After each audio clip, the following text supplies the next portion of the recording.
અમે બે પોલિસીઝ અત્યારે જે નવા બજેટ છે 26-27ના બજેટમાં અમે પોલિસી આધારિત કામગીરી ઉપર જઈ રહ્યા છે.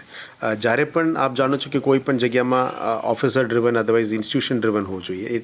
એક ઓફિસર ચેન્જ થાય યા પોલિટિકલ બોડી ચેન્જ થાય તો દિશા પણ કદાચ બદલી જાય છે. એ છોડીને અમે પોલિસી બેઝડ અપ્રોચમાં અત્યારે જવા માંગી રહ્યા છે. એટલે લગભગ 14 નવા પોલિસીસ અમે લાવી રહ્યા છે આવનારા 10 વર્ષની દીર્ઘદ્રષ્ટિ સાથે. એટલે ભલે બોડી ચેન્જ થાય, અધિકારી ચેન્જ થાય, આ પોલિસીને ફોલો કરીને જળવાઈ રાખે એ ઉદ્દેશ્યમાં કામગીરી ચાલે છે.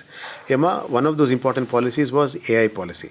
એટલે વડોદરા શહેરમાં પણ આર્ટિફિશિયલ ઇન્ટેલિજન્સને કેવી રીતે સિસ્ટમિક સર્વિસીસમાં લાવી અને અમે સ્ટાર્ટઅપ પોલિસી પણ લાવવા માંગીએ છીએ. જેથી કરીને વડોદરાના આજુબાજુના જે યુનિવર્સિટીઝ છે, કોલેજીસ છે, ત્યાં ભણતા લોકો અને નાગરિકો એમના દ્વારા એમને પણ કંઈ સહાય મળે, એમના દ્વારા જે સ્ટાર્ટઅપ્સ એન્ગેજ કરવામાં આવે એ મ્યુનિસિપલ સર્વિસીસમાં સોલ્યુશન લાવવા માટે કેવી રીતે થઈ શકે એ દિશામાં કામગીરી ચાલી રહ્યા છે.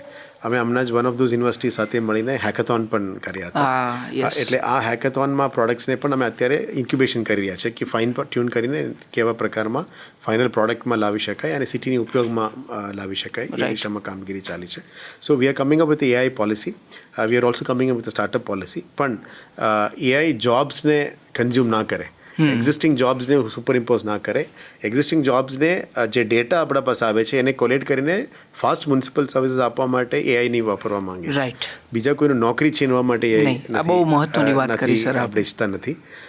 એટલે સ્ટાર્ટઅપ પોલિસી બાળકોને એક ઓપોર્ચ્યુનિટી આપવા માટે અને AI થ્રુ ડેટા એક મંચ ઉપર લાવીને ડેટા ડ્રિવન ડિસિઝન મેકિંગ માટે આ પહેલ લેવાના છે. પણ it is at a very small phase. એને આગળ લઈ જવાની પણ જરૂરિયાત છે.